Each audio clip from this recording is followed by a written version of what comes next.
લાસ્ટમાં આપણે CSS વિશે ડિસ્કશન કર્યું, બરાબર, કઈ રીતે આપણે વેબ પેજમાં CSSનો ઉપયોગ કરી શકીએ એ વિશે જોયું. હવે છે CSSના ફાયદા. ઉપરયુક્ત ચર્ચા બાદ કહી શકાય કે CSSને તેની નીચે આપેલા સ્તરમાં ફેરફાર કર્યા વગર વેબસાઇટની સંરચના કરવાની સુવિધા પૂરી પાડે છે. એટલે એના સ્તર એટલે કે એને કોઈ પણ પ્રકારની ડિટેલ્સ જે ઇન્ફોર્મેશન આપણે આપી છે વેબસાઇટમાં એ કોઈ પણ ઇન્ફોર્મેશનમાં કાંઈ પણ ચેન્જીસ કર્યા વગર તમે CSSનો ઉપયોગ કરી શકો છો. વેબસાઇટની ગોઠવણ અને સંરચના માટેના ગુણધર્મોને તેની નીચે આપેલા તેના તાર્કિક બંધારણથી અલગ રાખવામાં આવે તો વેબસાઇટમાં ફેરફાર કરતી વખતે તેમાં આપેલી વિગતોમાં અકસ્માતે ફેરફાર થવાનો ભય રહેતો નથી. જો આ પેજ વિશે આપણે ડિસ્કશન કરી, બરાબર. આ હેડિંગ જે છે CSSના ફાયદા એ મેં CSSથી આપ્યું છે. તો એ એમ કહે છે કે જો મારે આ હેડિંગમાં પિંક કલરનું છે, હવે એની જગ્યાએ મારે ગ્રીન કલરનું જોઈએ છે, તો જો મારે આમાં ચેન્જીસ કરવા હોય તો અહીંયા જે ડિટેલ્સ આપી છે એમાં કાંઈ પણ અકસ્માતે કોઈ પણ ફેરફાર થવાનો ભય રહેતો નથી, કેમ કે આમાં આપણે કોઈ પણ પ્રકારની ચેન્જીસ કરવાનું નથી. જે પાર્ટમાં ચેન્જ કરવો છે એટલા જ એ વસ્તુ એક્સેપ્ટ કરશે. ઇચ્છિત ઘટકની શૈલીમાં સુધારો કરવા માટે પ્રોગ્રામરે માત્ર CSS ફાઇલમાં ફેરફાર કરવાનો રહે છે, જે કાર્યને સરળ બનાવે છે. જો હમણાં આપણે જોયું કે અહીંયા કાંઈ આપણે ચેન્જ કરવાની જરૂર રહેતી નથી. જે ચેન્જ કરવું છે એ આના માટે જે આપણે CSSની ફાઇલ લીધી છે એમાં જ આપણે ચેન્જીસ કરવાના રહેશે. દરેક ઘટક માટેની શૈલી માત્ર એક જ વાર ઉમેરવાની હોવાથી HTMLની સરખામણીએ CSSમાં ઓછો કોડ ઉમેરવો પડે છે.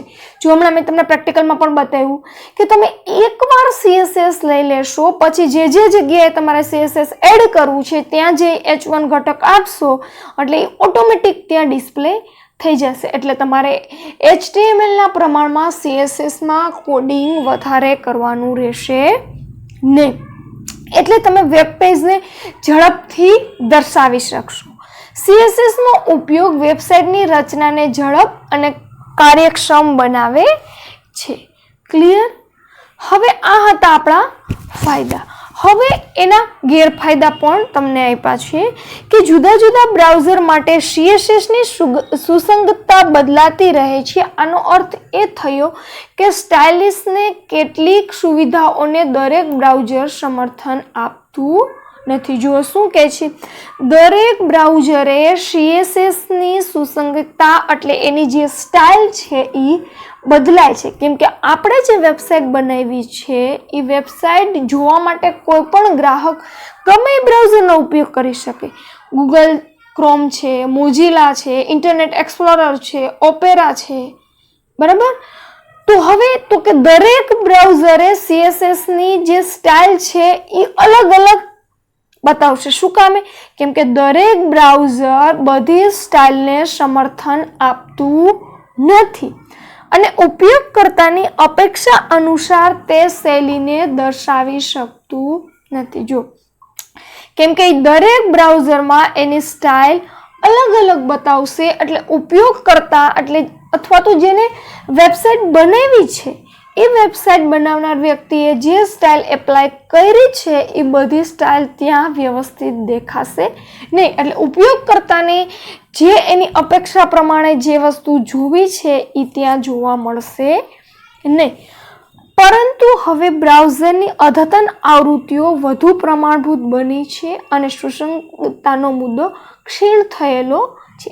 એનો મતલબ કે અત્યારે રોજબરોજ જે આપણે બ્રાઉઝરમાં જે અપડેશન આવે છે, જે આવૃત્તિઓ આવે છે એને પ્રમાણભૂત બની છે, એટલે જે સુસંગતતાનો મુદ્દો છે એ હળવે હળવે હવે દૂર થતો જાય છે. આ હતા ગેરફાયદા. હવે છે અત્યારે આપણે જે જોયું એ CSSનો પાર્ટ ક્લિયર કર્યો. હવે આપણે જોવાનું છે જાવાસ્ક્રિપ્ટ, કેમ કે આ ચેપ્ટરમાં બે ટોપિક વિશે ડિસ્કશન કરવાનું હતું, CSS અને જાવાસ્ક્રિપ્ટ. CSS અહીંયા પૂરું થયું. હવે આપણે ચાલુ કરશું જાવાસ્ક્રિપ્ટ.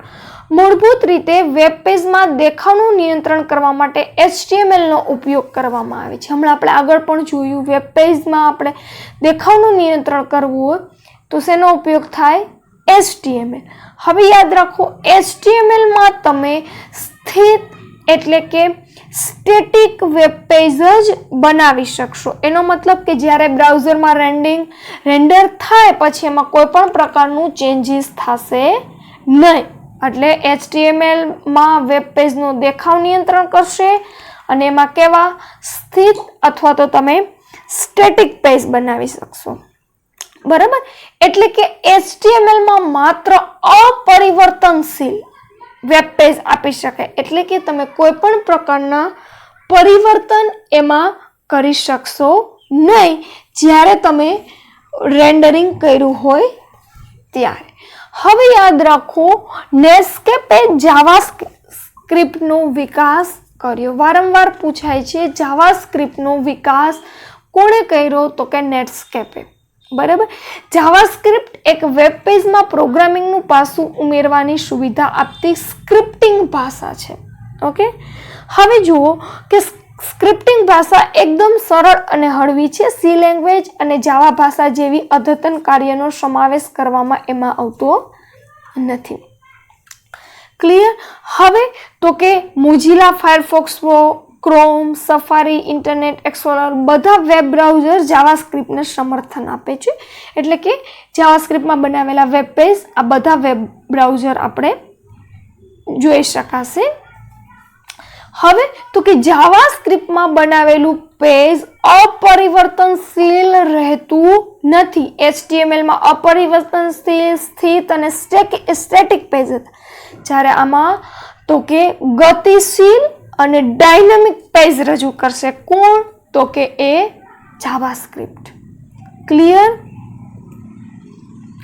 હવે જો તમને એક સરસ એક્ઝામ્પલ આપ્યું છે કે કમ્પોઝરની મદદથી ફોર્મ કેવી રીતે બનાવી શકે. હેલો વિદ્યાર્થી મિત્રો, લાસ્ટમાં આપણે જાવાસ્ક્રિપ્ટ વિશે ડિસ્કશન કર્યું હતું કે HTMLમાં તમે સ્થિત વેબ પેજ બનાવી શકો છો અને જાવાસ્ક્રિપ્ટમાં ગતિશીલ અથવા તો ડાયનેમિક વેબ પેજ તૈયાર કરી શકો છો. બરાબર? અને જાવાસ્ક્રિપ્ટની શોધ નેટસ્કેપ દ્વારા એનો વિકાસ કરવામાં આવ્યો હતો. બરાબર? અને આ બધા બ્રાઉઝર્સ એને સમર્થન આપે છે. ત્યાં સુધીનું આપણે ડિસ્કશન કર્યું હતું. હવે એના પછીનો ટોપિક છે કે કમ્પોઝરની મદદથી ફોર્મ કેવી રીતે બનાવી શકે તે આપણે જોયું. જ્યારે ઉપયોગકર્તા ફોર્મમાં વિગતો ઉમેરે ત્યારે તે કેટલાક મહત્વના ફિલ્ડને ખાલી છોડી દે અથવા તો ફિલ્ડમાં વિગતો ખોટા સ્વરૂપમાં ઉમેરે તેવું પણ બને. આવા કિસ્સાઓમાં કેટલીક યથાર્થતા પૂરી પાડવી જરૂરી બને છે. યથાર્થતા ઉપયોગકર્તાને ભૂલ કરતા અટકાવે છે. જ્યારે ઉપયોગકર્તા ખોટી વિગતો ઉમેરે અથવા ફિલ્ડને ખાલી છોડી દે ત્યારે ભૂલનો સંદેશ દર્શાવવો જોઈએ અને ફોર્મને સબમિટ થતાં રોકવું જોઈએ. જો કે છે કે કમ્પોઝરની મદદથી વિદ્યાર્થી મિત્રો આપણે ફોર્મ બનાવતા શીખી ગયા. ઘણીવાર આપણે બાય મિસ્ટેક ક્યારેક ફોર્મમાં કોઈ પણ એક ફિલ્ડ ખાલી છોડી દેતા હોઈએ છીએ. ક્યારેક આપણાથી કોઈ ડેટા ખોટા એમાં ઉમેરી જાય છે. ત્યારે એવા સમયે એ ફિલ્ડમાં વેલિડેશન આપવું જરૂરી છે. વેલિડેશન એટલે યથાર્થતા. વેલિડેશન એટલે કે તમે જે ઈચ્છો છો એ પ્રમાણે એ ડેટામાં એ ફિલ્ડમાં ડેટા ફિલ થવા જોઈએ, જેને લીધે આપણે એ ઉપયોગકર્તાની ખોટી વિગતો ઉમેરવાળું ફિલ્ડ છે અને આપણે જે પ્રકારની ભૂલ થઈ છે એ ડેટા સબમિટ કરતાં આપણે રોકી શકીએ છીએ. હાલમાં જાવાસ્ક્રિપ્ટના સૌથી સામાન્ય વિનિયોગ ક્લાયન્ટ બાજુની સ્ક્રિપ્ટ છે જે વેબ બ્રાઉઝરમાં ચલાવવામાં આવે છે. જાવાસ્ક્રિપ્ટ કી સાઈડની સ્ક્રિપ્ટ છે તો કે ક્લાયન્ટ સાઈડની, જેના દ્વારા વેબ બ્રાઉઝર ચલાવવામાં આવે છે. HTML ફોર્મમાં ઉમેરેલી વિગતોને સર્વર તરફ મોકલવામાં આવે તે પહેલાં ક્લાયન્ટ બાજુ તેની યથાર્થતા ચકાસવા માટે જાવાસ્ક્રિપ્ટનો ઉપયોગ કરવામાં આવે છે. જો HTML દ્વારા તમે જે ફોર્મ તૈયાર કર્યું છે એ સર્વર તરફ તમે મોકલો છો એ પહેલાં જાવાસ્ક્રિપ્ટથી એ માહિતી ક્લાયન્ટ સાઇડથી પહેલાં ચેક થશે. જાવાસ્ક્રિપ્ટનો ઉપયોગ કરી સામાન્ય રીતે ફોર્મમાં નીચેની બાબતનો તો તપાસવામાં આવે છે કે આપણે કઈ કઈ બાબતો હું જાવાસ્ક્રિપ્ટનો યુઝ કરું તો કઈ કઈ બાબતો એમાં ચેક કરવાની રહેશે. ફર્સ્ટ ઓફ ઓલ છે ઉપયોગકર્તાએ કોઈ જરૂરી ફિલ્ડ ખાલી છોડી દીધું છે બરાબર, એ ચેક કરશે કે ઉપયોગકર્તાએ કઈ ફિલ્ડ ખાલી છોડી દીધું છે, ઉપયોગકર્તાએ ઈમેલ સરનામું દાખલ કર્યું છે, બે ફિલ્ડની ડિટેલ્સ જે છે એ સમાન છે કે નહીં, ઉપયોગકર્તાએ યોગ્ય તારીખ દાખલ કરી છે, ઉપયોગકર્તાએ આંકડાકીય ફિલ્ડમાં લખેલું લખાણ ઉમેર્યું છે, ફિલ્ડમાં લખાણ ઉમેર્યું છે. ઉદાહરણ તરીકે જથ્થા માટેના ફિલ્ડમાં આંકડાકીય વિગતને બદલે ઉપયોગકર્તા શાબ્દિક વિગત દાખલ કરે છે. ઓકે, જે જગ્યાએ આંકડાકીય ઇન્ફોર્મેશન નાખવી હોય બાય ડિફોલ્ટ ત્યાં આપણાથી શાબ્દિક લખાણ લખાઈ જાય છે. તો જાવાસ્ક્રિપ્ટ આવી બધી વસ્તુ ચેક કરે છે. હવે જુઓ કે ફોર્મની યથાર્થતા કેવી રીતે ચકાસવી તેનો અભ્યાસ કરતા પહેલા જાવાસ્ક્રિપ્ટ કોડ કેવી રીતે લખવો તો તે શીખીશું. બરાબર, હવે તમને નાનકડો કેવું બેઝ શીખવાડો છે કે જાવાસ્ક્રિપ્ટનો કોડ HTML માં ક્યાં લખાય. જાવાસ્ક્રિપ્ટ કોડનો અમલ HTML વેબ પેજમાં જ કરવામાં આવે છે. આમ જાવાસ્ક્રિપ્ટ કોડને વેબ પેજમાં સીધા જ એક સ્વતંત્ર વિભાગ સ્વરૂપે મૂકી શકાય છે. યાદ રાખો વિદ્યાર્થી મિત્રો, HTML પાનામાં સ્ક્રિપ્ટ ટેગનો ઉપયોગ કરી જાવાસ્ક્રિપ્ટનો કોડ ઉમેરવામાં આવે છે. એનો મતલબ સ્ક્રિપ્ટ સ્ટાર્ટ અને સ્ક્રિપ્ટ ઓવર. યાદ રાખો, ઘણીવાર MCQમાં પૂછે જાવાસ્ક્રિપ્ટ ઉમેરવા માટે નીચેનામાંથી કયા ટેગનો ઉપયોગ થાય છે, તો આવશે સ્ક્રિપ્ટ સ્ટાર્ટ અને સ્ક્રિપ્ટ ઓવર. સ્ક્રિપ્ટ સ્ટાર્ટ અને સ્ક્રિપ્ટ ઓવર ટેગની વચ્ચે આવેલી લીટીઓ જાવાસ્ક્રિપ્ટનો કોડ ધરાવે છે. એટલે કે એની વચ્ચે તમે જે પણ લખાણ લખ્યું છે, બરાબર, એ લખાણ શેનું હશે તો કે જાવાસ્ક્રિપ્ટનું. યાદ રાખવું, જાવાસ્ક્રિપ્ટ કેસ સેન્સિટિવ ભાષા છે. Okay, first of all case sensitive એટલે શું તો કે કેસ સેન્સિટિવ એટલે તમે આલ્ફાબેટ્સ કેપિટલમાં લખો કે આલ્ફાબેટ સ્મોલમાં લખો, એ બે અલગ કાઉન્ટિંગ કરશે.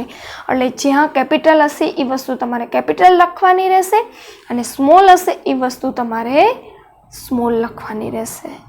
બરાબર, જાવાસ્ક્રિપ્ટને HTMLમાં બોડી અથવા હેડ વિભાગમાં સમાવવામાં આવે છે, પરંતુ કોડને હેડ ટેગમાં ઉમેરવામાં આવે તે વધુ ઇચ્છનીય છે.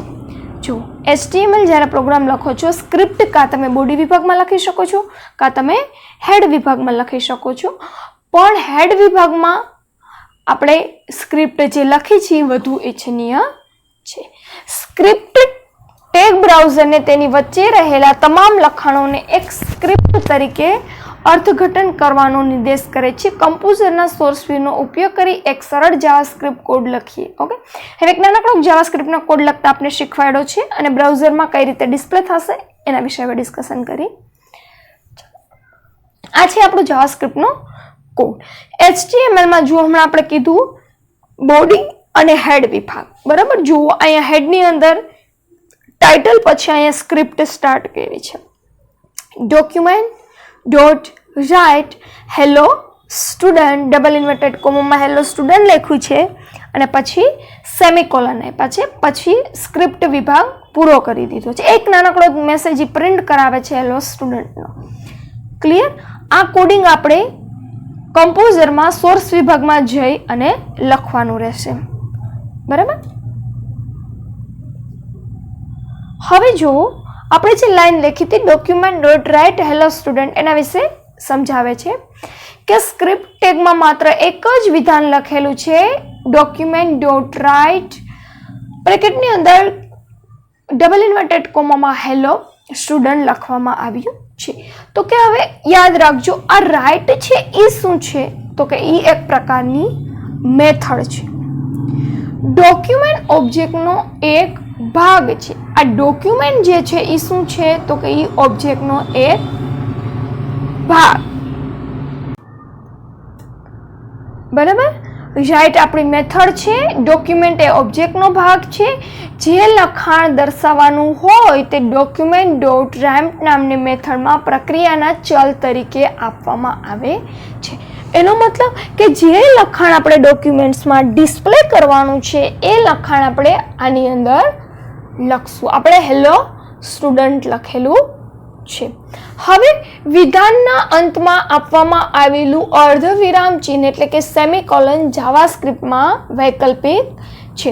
આપણે હમણાં ઓલો પ્રોગ્રામ લખ્યો હતો ત્યાં document dot write hello student પાછળ સેમિકોલન લખ્યું હતું એની વાત કરી છે. અર્ધવિરામ ચિહ્નનો ઉપયોગ સમાપ્તિને બદલે અલગતા માટે થાય છે. બરાબર, અર્ધવિરામ શેના માટે યુઝ કર્યું છે? તો તે અલગતા દર્શાવવા માટે. તેથી જો દરેક વિધાન નવી લીટીમાં લખવામાં આવે તો અર્ધવિરામ મૂકવાની જરૂર નથી. ઓકે, નવી લાઈન તમારે લખવી હોય તો આપણે અર્ધવિરામ મૂકવાની કાંઈ જરૂર નથી. ઉદાહરણમાં ડોક્યુમેન્ટ ડોટ રાઇટ વિધાન પછીનું અર્ધવિરામ કાઢી નાખવામાં આવશે તો પણ પરિણામ સમાન જ રહેશે. આમ છતાં અર્ધવિરામનો ઉપયોગ કરવો એ સારી પ્રોગ્રામિંગ પ્રથા છે. ઓકે, આપણે જે હમણાં આગળ કોડ લખેલો હતો એ સિમ્પલ એક મેસેજ પ્રિન્ટ કરાવેલો હતો જાવાસ્ક્રિપ્ટનો. બરાબર, આ રીતે એનું આઉટપુટ આવશે, હેલો સ્ટુડન્ટ. ક્લિયર? હવે એક નોંધ આપી છે વિદ્યાર્થી મિત્રો કે જાવાસ્ક્રિપ્ટ વિધાનોને બ્લોક સ્વરૂપે એકત્રિત કરી શકાય છે. બ્લોકની શરૂઆત અને અંત છગડીયા કૌંસમાં કરવામાં આવશે. એટલે કે જ્યારે તમે જાવાસ્ક્રિપ્ટનો ઉપયોગ કરશો, બરાબર, એને કરલી બ્રેકેટ સ્ટાર્ટ અને જ્યાં જાવાસ્ક્રિપ્ટ પૂરી થશે ત્યારે કરલી બ્રેકેટ ઓવર. હવે ફોર્મની યથાર્થતા માટેની સરળ જાવાસ્ક્રિપ્ટનું લખાણ શીખીએ. પ્રથમ આપણે બે ફિલ્ડ સાથેનું એક સરળ ફોર્મ બનાવીએ, નેમ ફિલ્ડ અને સબમિટ બટન. ફોર્મની યથાર્થતા માટે જો ઉપયોગકર્તા નેમ ફિલ્ડને ખાલી રાખી અને સબમિટ બટન પર ક્લિક કરશે તો ઉપયોગકર્તા સમક્ષ નામ ઉમેરવા માટેનો સંદેશો પ્રદર્શિત થવો જોઈએ. આ ક્રિયા માટે નીચે જણાવેલા પગલાં અનુસરીએ. સરસ એક એક્ઝામ્પલ આપ્યું છે. એક આપણે નામનું ફિલ્ડ લેશું, એક સબમિટ નામનું ફિલ્ડ લેશું. બરાબર, જો હું નેમ નામનું ફિલ્ડ ખાલી છોડી દઈશ તો મને એક મેસેજ આવશે કે પહેલાં તમારે તમારું નામ એન્ટર કરો, પછી જ તમે એની અંદર ડેટા ઉમેરી શકશો. જો ફર્સ્ટ ઓફ ઓલ આપણે ફોર્મમાંથી ડિફાઇન ફોર્મ આપણે પહેલાં ફોર્મ લઈ લેશું. બરાબર છે, અહીંયા મેં નેમ અને ટેક્સ્ટ બોક્સ લીધેલું છે, નીચે સબમિટ બટન પણ લીધેલું છે. બરાબર, હવે આપણે ફોર્મ લેતા શીખવાડે છે. Form, define form. બરાબર, આ રીતે આપણે એની પ્રોપર્ટીઝ સેટ કરશું. ફોર્મ પ્રોપર્ટીઝમાં જઈ આપણે એની બધી પ્રોપર્ટી ખુલશે. એમાં આપણે અહીંયા જાવાસ્ક્રિપ્ટમાં જશું. જાવાસ્ક્રિપ્ટ ઉપર ક્લિક કરી અહીંયા આપણે એટ્રીબ્યુટ્સમાં ઓન સબમિટ અને અહીંયા રિટર્ન વેલિડેટ ફોર્મ એવું લખાણ લખશું. બરાબર, પછી આટલો કોડ આપણે હેડ વિભાગમાં લખીશું. જો હમણાં જોયું સ્ક્રિપ્ટ વિભાગ ચાલુ થઈ કરલી બ્રેકેટ્સ. બરાબર, અહીંયા આપણે કરલી બ્રેકેટ ઓવર. બરાબર, આખો આપણો સ્ક્રિપ્ટ વિભાગ છે.